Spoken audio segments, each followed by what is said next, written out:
Late in the night on August 8, 1942, the British colonial government launched a massive, highly coordinated sweep across India, targeting the entire high command of the Indian National Congress. Within hours, the most prominent figures of the independence movement, including Mahatma Gandhi and Jawaharlal Nehru, were pulled from their homes and placed under arrest. The movement's head had been surgically removed.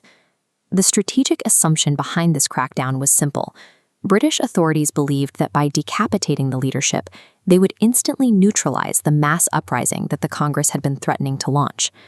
Just hours before the police arrived, the Congress had passed a definitive resolution, capped by Gandhi's final instruction to the public: do or die. We shall either free India or die in the attempt. With no national headquarters left and no commanders to issue orders, the movement faced a total power vacuum. This was the moment the planned revolution should have stalled in its tracks, but instead, it was about to accelerate. To understand the stakes, we have to look at this map of 1942 Southeast Asia. World War II was advancing rapidly toward the subcontinent. Japanese forces had already overrun Singapore and Burma, bringing a hostile empire directly to India's eastern border.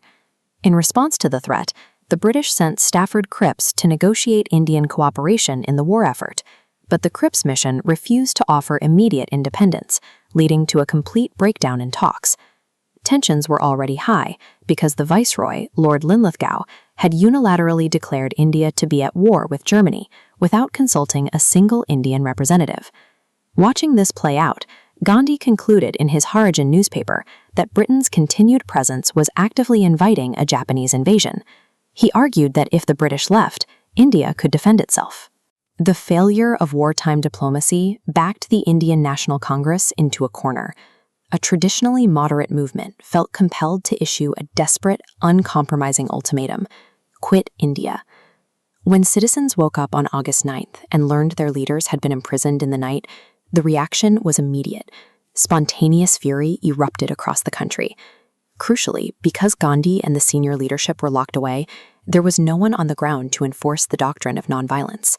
The masses quickly adopted aggressive tactics. Local police forces, facing massive and entirely uncoordinated crowds, relied heavily on tear gas and brute physical force to clear the streets. The civilian resistance specifically targeted the infrastructure of the colonial state. Crowds systematically tore up railway lines, dismantled bridges, and set fire to police stations and government offices to sever British supply routes. In several regions, the resistance pushed out the local authorities completely.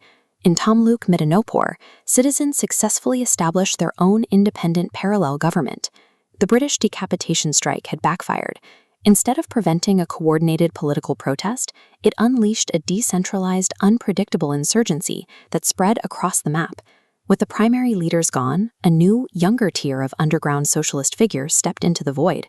People like Jayaprakash Narayan and Aruna Asif Ali took over the immense task of managing resistance logistics from the shadows. On the ground, the demographics of the fighters spanned the absolute extremes of Indian society.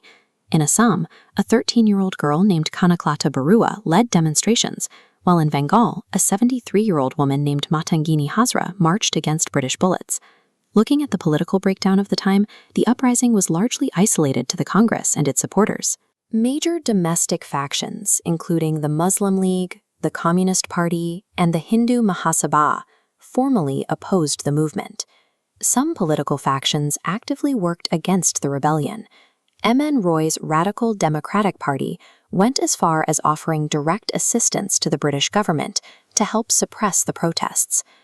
Despite operating without a central command structure and facing heavy domestic political opposition, the crowds sustained themselves purely on the momentum of that initial do-or-die directive. By operating without a unified political front, the August movement transformed into an uprising driven almost entirely by radicalized everyday citizens. To regain control, the colonial government deployed an absolute military crackdown.